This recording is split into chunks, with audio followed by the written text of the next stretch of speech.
Boa tarde a todos. Esse é o nosso programa Norocast.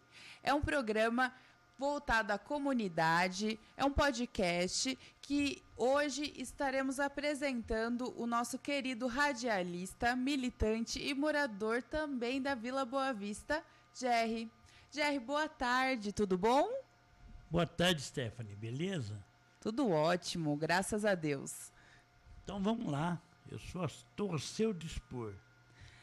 Então vamos lá, Jerry. Jerry, muitos já sabem que você é radialista, é militante, é membro ativo da comunidade. Eu gostaria de saber um pouco de você como pessoa. Há quantos anos você mora aqui na Vila Boa Vista? Como foi os seus primeiros anos no nosso bairro? Conte-me um pouco mais sobre a sua infância e juventude. Como que foi essa época para você? Nossa Senhora. Bom, eu nasci no Boa Vista. Minha família chegou em fevereiro de 69 e eu nasci em agosto de 69. Tenho 55 anos, 2 filhos, 4 netos, uma esposa radialista também maravilhosa. Enfim, nasci e criado no Boa Vista, tive uma infância feliz, apesar das dificuldades. Sim. Todo morador da Boa Vista que veio desde o início teve sua dificuldade. Sim. Porque nós somos filhos da pobreza. Sim. Né? Nós somos de casa de Coab, daqueles que pagavam aluguel, que moravam em condições sobre-humanas. Então, nossa infância, os nossos pais, por exemplo, foi muito sofrimento para nos criar. Sabe? É aquele sofrimento de pegar o algodão na fazenda Santa Bárbara, de pegar o ônibus para ir trabalhar quando o ônibus ia até a Boche. Sim. Né? Dos nossos irmãos, nossas mães, de nos levarem para a escola lá no João Alves, porque não tinha nem Zinc, nem Nogueira. Sim. E tinha uma infância maravilhosa. Enquanto nossos pais trabalhavam, a gente ficava na Fazenda Boa Vista brincando o dia todo, nadando na lagoinha, né? Era a Sombra da Pedra, era a lagoa da fazenda, indo na galeria no final da vila. Então, assim, a gente foi feliz, pegando fruta na fazenda, né, brincando de soldado de ladrão. Eu sempre era ladrão, não tem problema de dizer isso, e não virei ladrão, mas assim, tive uma infância maravilhosa e acompanhei o sofrimento dos meus pais para cuidarem de mim e de meus 8 irmãos. Nós somos em 11, né? Sim. 8 irmãos homens e 3 mulheres. Então, assim, eu tive dificuldades, né? Minha família teve dificuldades para me cuidar, mas ao mesmo tempo cuidou com muita honra. E eu sou muito grato ao meu pai e minha mãe por tudo que eles me ensinaram. Então, sou boavistente da gema. Eu fiquei 8 anos... Cria da Boa Vista, literalmente. Literalmente. Eu fiquei 8 anos fora quando eu fui trabalhar com o presidente Lula. Sim. No Ministério das Comunicações. E foi o presidente Lula que me estimulou a voltar para o Boa Vista. Sim. Essa é uma história longa, que nós contamos mais para frente. Sim. E eu gostaria de saber, Jerry, se essa vivência sua com o início do bairro, com a dificuldade dos antigos moradores, se isso influenciou você na sua militância hoje. Stephanie, tudo influencia. Sim. Só que assim, existe 2 tipos de influência. A influência individual e a influência coletiva. Eu tive uma tia. Sim. Uma tia que ela ficou num leprosário. Sim. E assim, ela ficou nesse leprosário e uma vez nós fomos visitar ela. E quando ela ficava naquele leprosário, vinha sempre uma Kombi e trazia para ela o alimento do dia, né? O alimento do dia. E hoje vai ter ovo, hoje vai ter carne e tal. E aí minha tia falava assim: o que eu vou comer hoje é o que todo mundo vai comer. E aquilo ficou na minha cabeça, né? Pô, que sociedade é essa? Porque na época a gente ficava, como criança, a gente falava: por que eu estou comendo ovo e o outro está comendo bife? Sim. Então, esse conceito de sociedade igualitária, onde todos comem a mesma coisa, onde todos se alimenta da mesma coisa, onde todo mundo, quem tem carro, quem tem. Sempre todo mundo vai ter, quem tem boneca para brincar, todas as crianças vão ter sua boneca, não umas ter e outras não ter. E aquilo alimentava a minha mente. E é bacana porque você tinha quantos anos nessa época? Uns 5 para 6 anos. E você já tinha essa ideologia de o porquê isso acontecer? As perguntas, desde muito cedo. As perguntas vão chegando, né, Stephanie? E Sim. aí, meu pai me disse, meu filho, isso é uma sociedade que você quer? Chama-se comunismo. Sim. Uma sociedade onde não tem ricos e não tem pobres. Todo mundo está no mesmo patamar. Foi aí onde eu comecei a me aprofundar e surgir essa indignação. Sim. E essa minha indignação é muito interessante porque eu era indignado com tudo. Sim. Né? E aí uma diretora do Nogueira, na época, Creuza, falou assim, você está se indignando com todo mundo. Você tem que entender que nessa sua indignação você tem que otimizar ela. Aquele que é igual a você não vai ser seu inimigo, mas aquele que oprime o povo tem que ser o seu inimigo. Essa é a diferença que a gente chama de luta de classes, né? Uma classe social lutando contra outra classe social. A minha classe social é a classe dos pobres, e tem que lutar contra a classe dos ricos para a gente ter acesso à riqueza que a gente produz, que só fica com os ricos. Esse é o meu objetivo de vida. E isso me levou para a militância.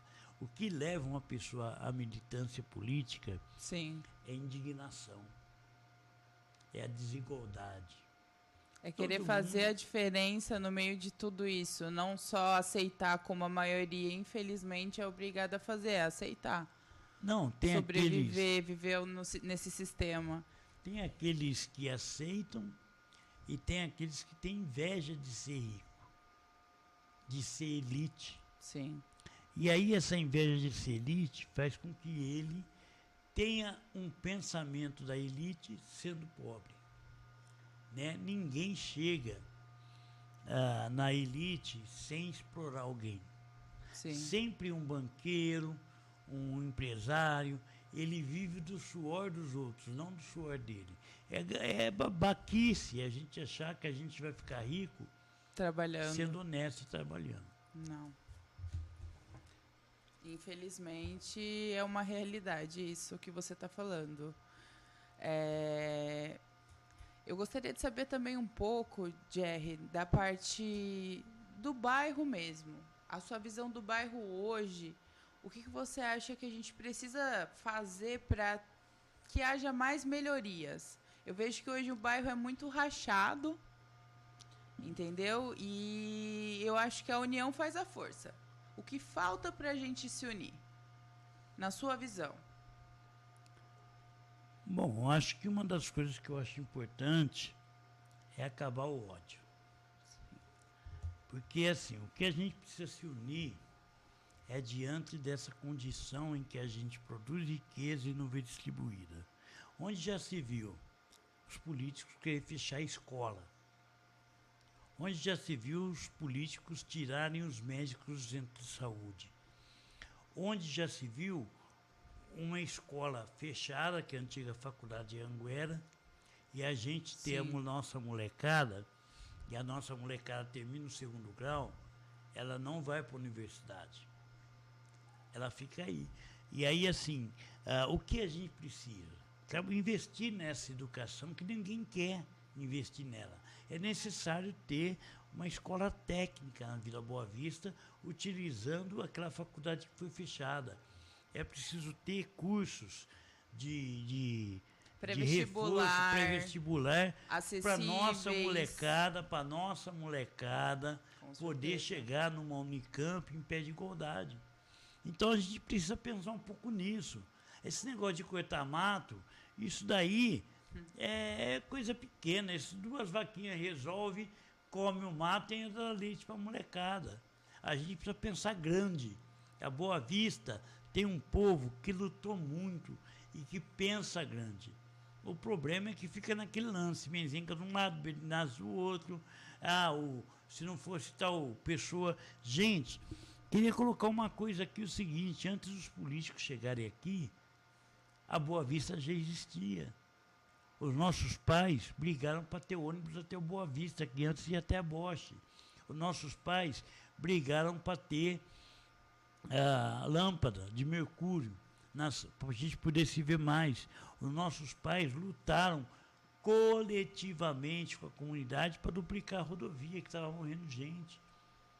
Eles fizeram luta não ficaram fazendo ofício, mandando para a prefeitura para querer ter voto lá na frente. As reais melhorias foram feitas pelos líderes comunitários, isso sem dúvida nenhuma. A gente não pode esquecer disso.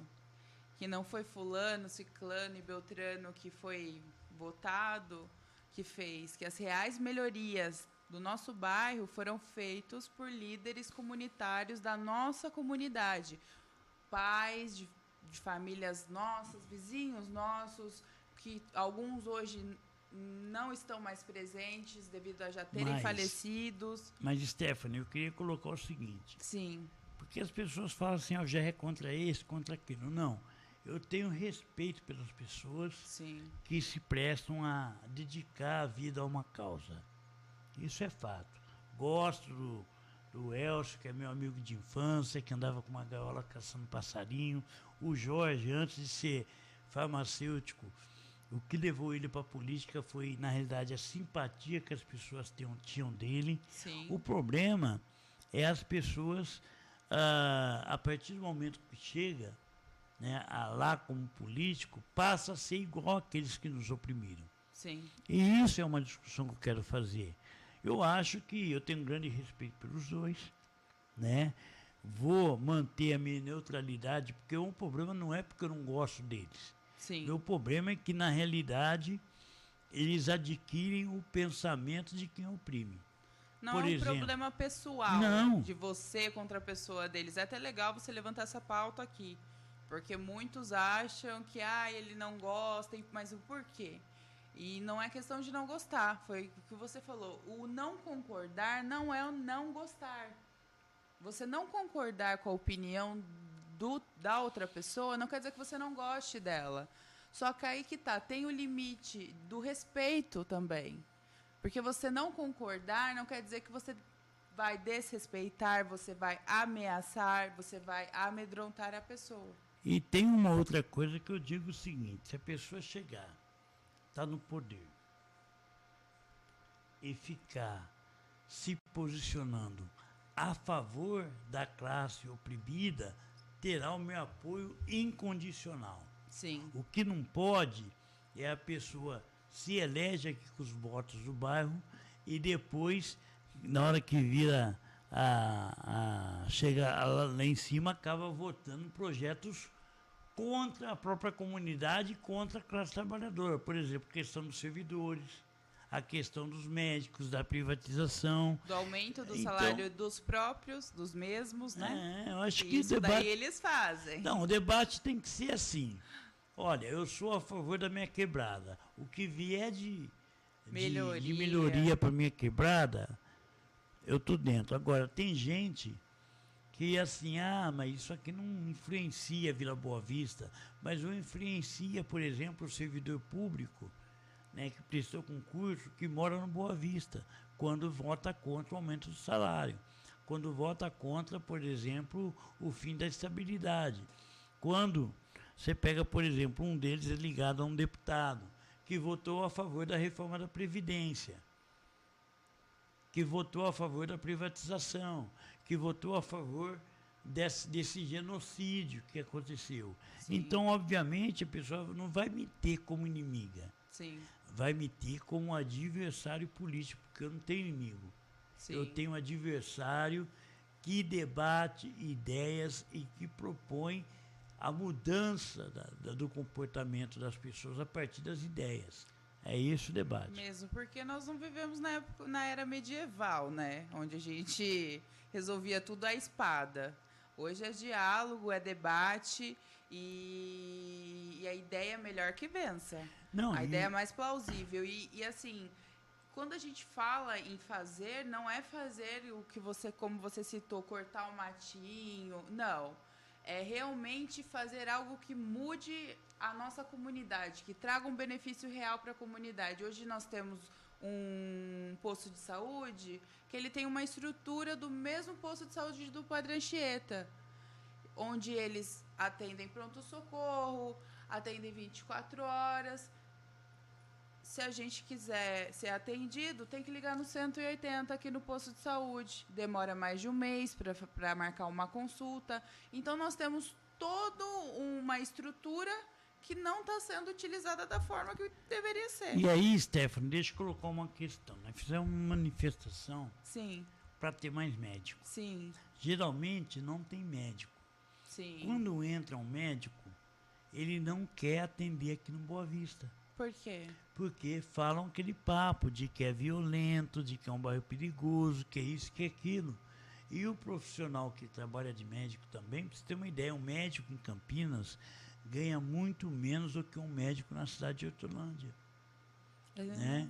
Essa é a questão. Os médicos não aceitam vir trabalhar no posto de saúde da Boa Vista porque as elites, a mídia e os políticos colocaram na cabeça das pessoas que aqui é a Bolívia, que aqui é um bairro de perigoso, de bandido, de assassino. Não é isso, gente. A gente fica avaliando, não tem coisa melhor do que no jogo da sede, não tem coisa melhor do que comer um pastel na feira. Nos nossos bailinhos da década de 80, a gente se organizava e fazia bailinho. Nosso povo é unido. O que eles não querem é essa união do povo. Então, assim, os políticos, quando vêm aqui, vêm para dividir. Com certeza. Não vêm para ajudar. Com e certeza. por isso que eu brigo contra eles. Né? Se um político daqui do bairro pensar na comunidade sempre e atuar em defesa da classe que é oprimida, que é a classe trabalhadora, terá o meu apoio incondicional. Sim. Faria até campanha. Agora, se tiver, por exemplo, no partido do prefeito, que de uma certa forma oprime os trabalhadores, que tira os médicos, que não paga um salário decente, não vai ter meu apoio. Vou trabalhar para um outro candidato que pelo menos defenda a mesma causa que a gente defende. Sim, legal. Vamos mudar um pouquinho de assunto, vamos deixar um pouco mais leve o clima aqui. Eu gostaria de saber um pouco sobre o seu trabalho, sobre as rádios, Jerry. Para você, qual que é a importância das rádios comunitárias hoje? 25 anos mexendo com isso. Na realidade, eu trabalhei no Ministério das Comunicações, a convite do Lula. Sim. Para fazer acontecer. Todo mundo lembra, em 97, eu sendo preso pela Polícia Federal aqui na Vila. Eu tinha 2 anos de idade. Porque eu era coordenador da rádio, ali subi na Rua 30. Sim. E a gente funcionava com o sentido de ter uma rádio comunitária para valorizar a nossa comunidade e para quebrar o preconceito que tem contra a gente. Sim. Coloquei a rádio no ar, fui preso pela Polícia Federal. E aí, aquela viatura preta da Polícia Federal choca, né? Meu Deus, demais. Tinha gente que achava que eu estava até falsificando dinheiro. E aí, o que esse cara tá fazendo que a Polícia Federal está na casa dele? Defendia a Rádio Livre, o direito das comunidades de colocarem um meio de comunicação para se valorizarem. Eu fui preso. Sim. Quem me denunciou foi uma rádio grande aí.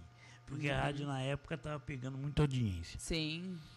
E aí eu saí da cadeia, né? Fiquei 2 dias preso. 2 dias, sim. Consegui uma liminar de soltura e saí da cadeia.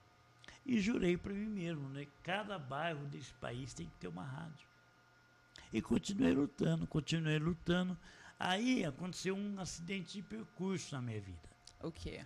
O prefeito Toninho foi eleito prefeito, assumiu a prefeitura e falou: meu Deus, a prefeitura tem uma concessão de uma rádio. Sim. O que nós vamos fazer com essa concessão? E aí ele me chamou para ser um dos diretores da rádio. Falei: meu Deus. Coloquei no ar a Rádio Educativa, fui o primeiro diretor.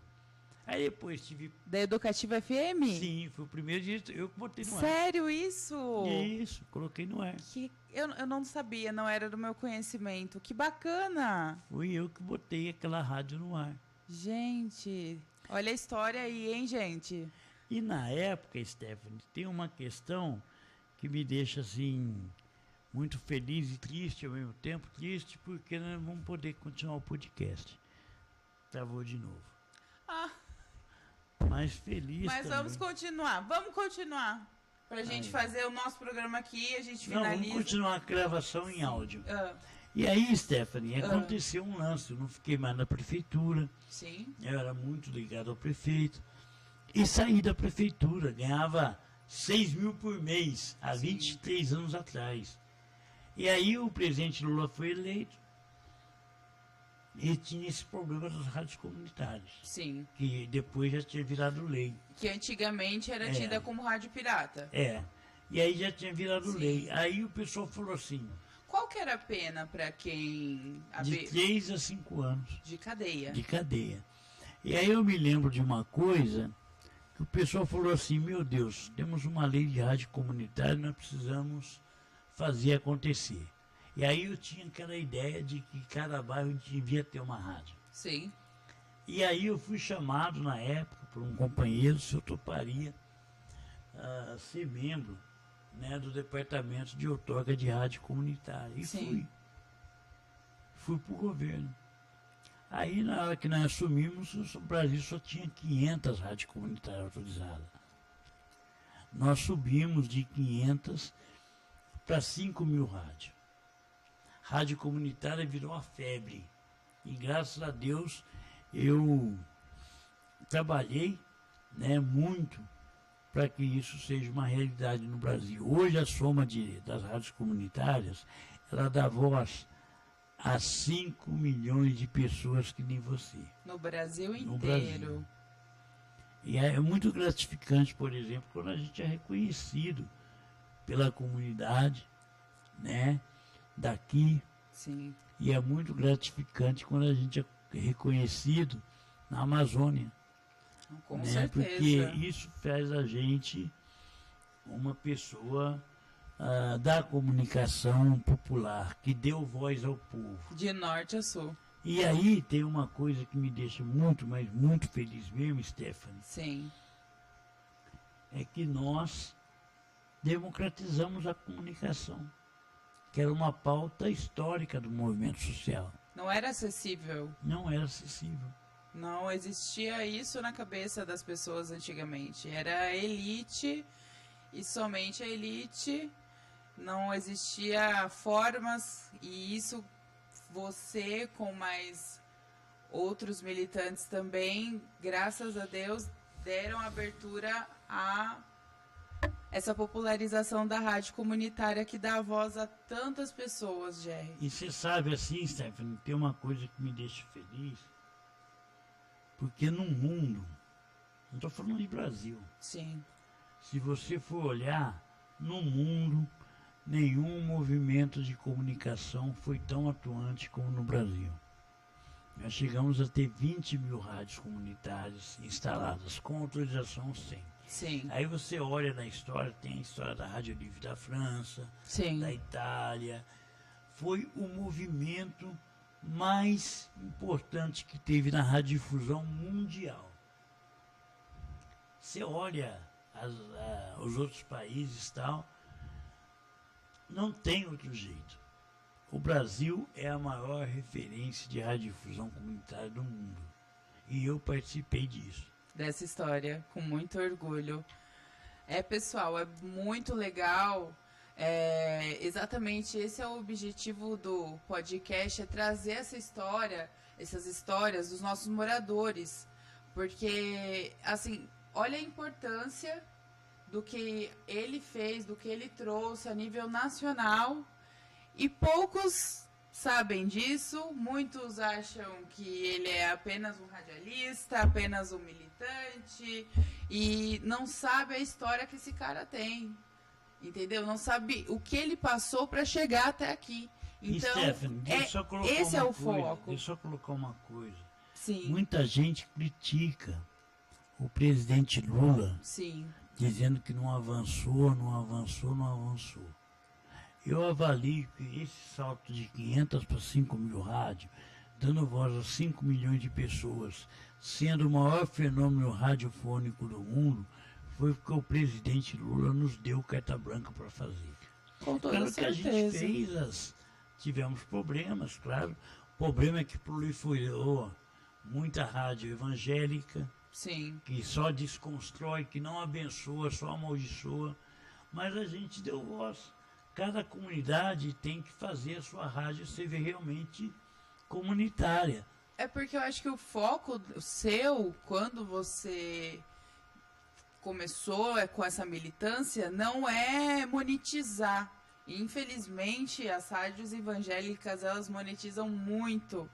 E não é esse o foco da rádio comunitária. A rádio comunitária é uma rádio para dar voz a quem não tem voz. Por exemplo, aqui a Rádio Noroeste, ela não tem fins lucrativos. Sim. O que entra de dinheiro é pagar água, luz, internet. Eu não tenho interesse, Stephanie, isso é importante dizer, de ficar rico. Sim. Nem a pessoa fala, agora o Jair tem uma rádio, o Jair tem dinheiro. Não, não tenho dinheiro. Sou pobre, continuo pobre. Faço o maior sufoco para pagar minhas contas, Sim. porque eu não tiro da rádio o meu sustento. Na verdade, eu tiro o meu sustento para bancar a rádio. Sim. Eu sou jornalista, presto serviço para outros movimentos sociais, sindicatos, né? Então eu tenho a minha renda fora da rádio. Então, assim, as pessoas precisam entender que rádio não é poder. Sim. É por Roberto Marinho. Mas a Boa Vista, tendo uma rádio, é poder para a Vila Boa Vista. Ela vai ter Voz. potencialidade, vai ter voz para ser reconhecida. Não é o Zé Guilherme da Rádio Favela. Ele sempre fala que a Rádio Noroeste não é do GR. A Rádio Noroeste é uma comunidade que tem uma rádio. É Com bem certeza. diferente. Não é o GR que tem uma rádio, é uma comunidade que tem uma rádio. É esse o objetivo que a gente tem. Sim, com certeza. Tanto que muitos dos convidados são pessoas, assim, que vocês vão adorar, com certeza, as entrevistas. E nós estamos sondando moradores reais, moradores trabalhadores comuns, gente como a gente. Porque a realidade é essa, a nossa realidade é essa. A nossa realidade é acordar cedo, é trabalhar, é chegar à tarde, ligar a nossa Rádio Noroeste na 105.9, ouvir nosso radinho, fazer nossa janta. A realidade é essa, do povo que mora aqui na Vila Boa Vista. Então, eles precisam saber, tanto o pessoal novo, a história de como nós chegamos até aqui, a luta de todos os moradores para chegar até aqui, para ter essa estrutura que a gente tem.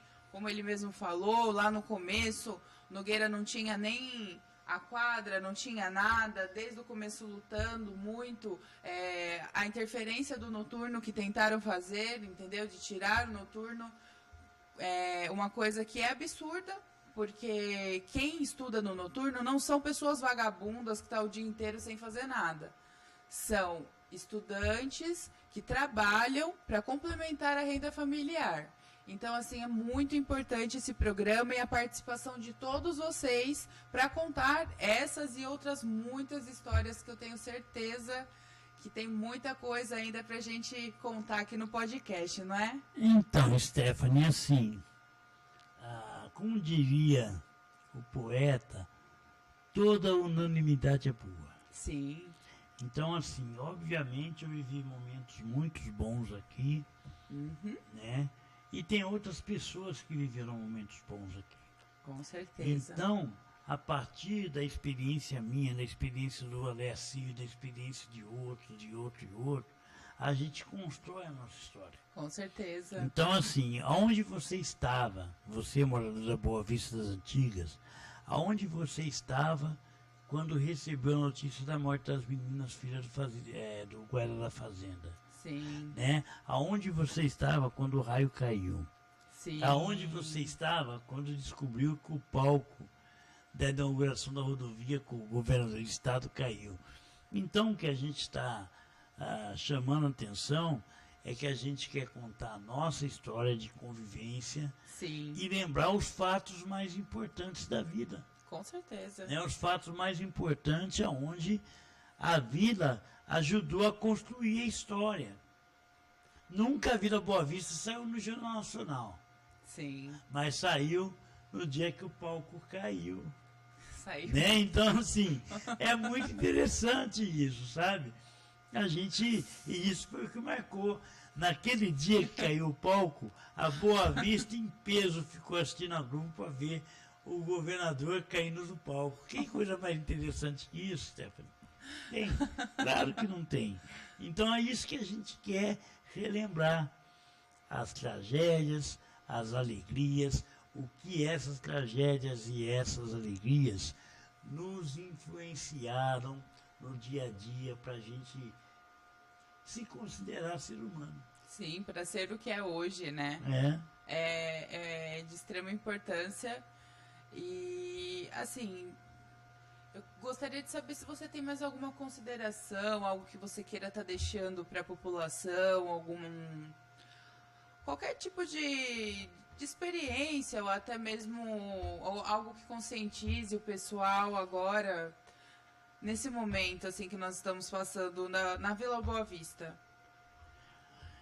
Bom, Stephanie, eu, quando resolvi colocar a rádio aqui no Boa Vista, foi uma conversa que eu tive no avião com o ex-presidente Lula. Sim.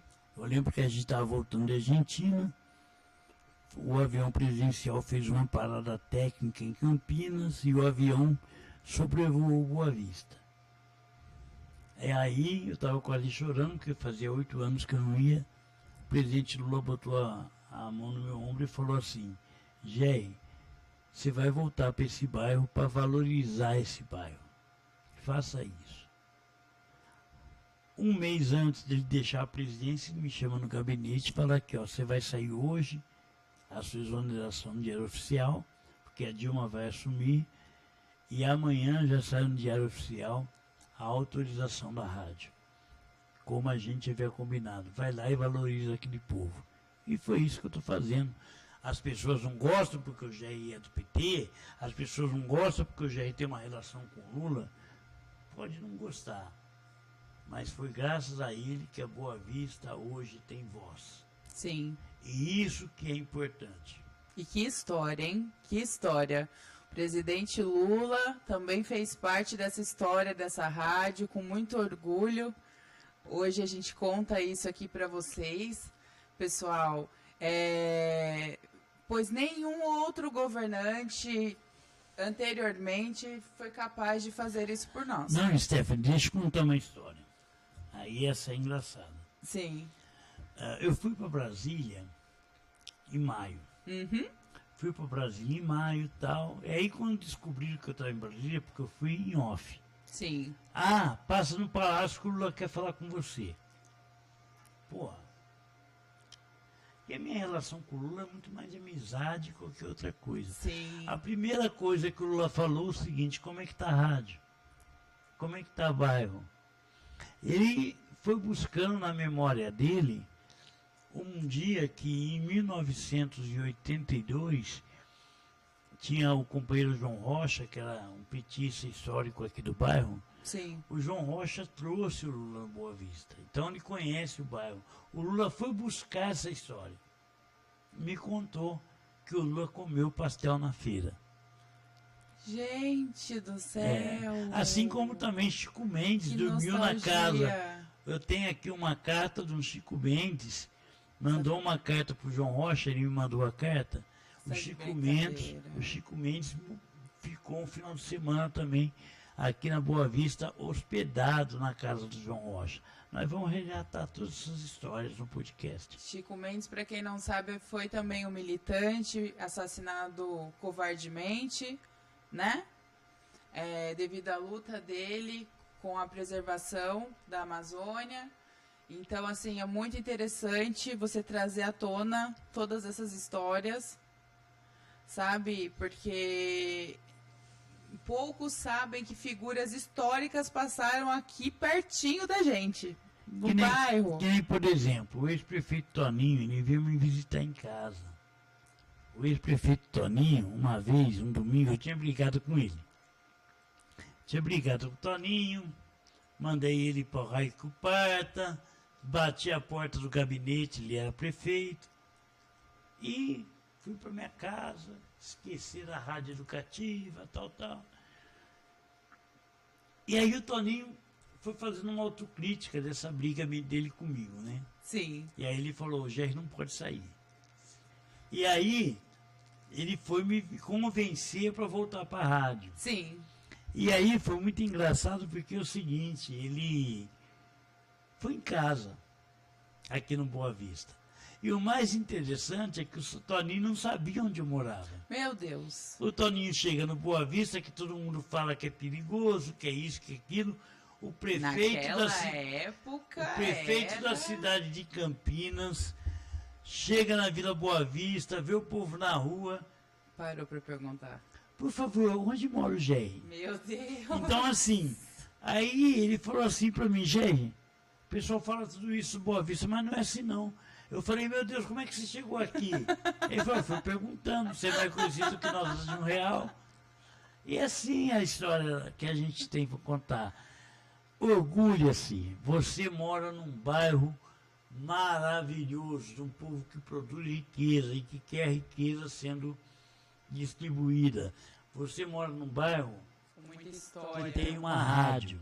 Você mora num bairro para dizer para a burguesia da cidade que a gente quer o retorno do que a gente produz. Eu fico por aqui, Stefano. Eu agradeço muito a sua presença, tá, Jerry? Agradeço também a todos os ouvintes que nos acompanharam hoje aqui no nosso Neurocast FM. E eu gostaria também de convidar quem gostou, curtiu o nosso programa de hoje, que acesse a nossa página do YouTube, www.youtube.com.br/Neurocast. Curta, compartilhe, para que traga ainda mais visibilidade para esse programa que é voltado para a nossa quebrada. Eu também fico por aqui, agradeço a todos e desejo uma boa tarde. Muito obrigada.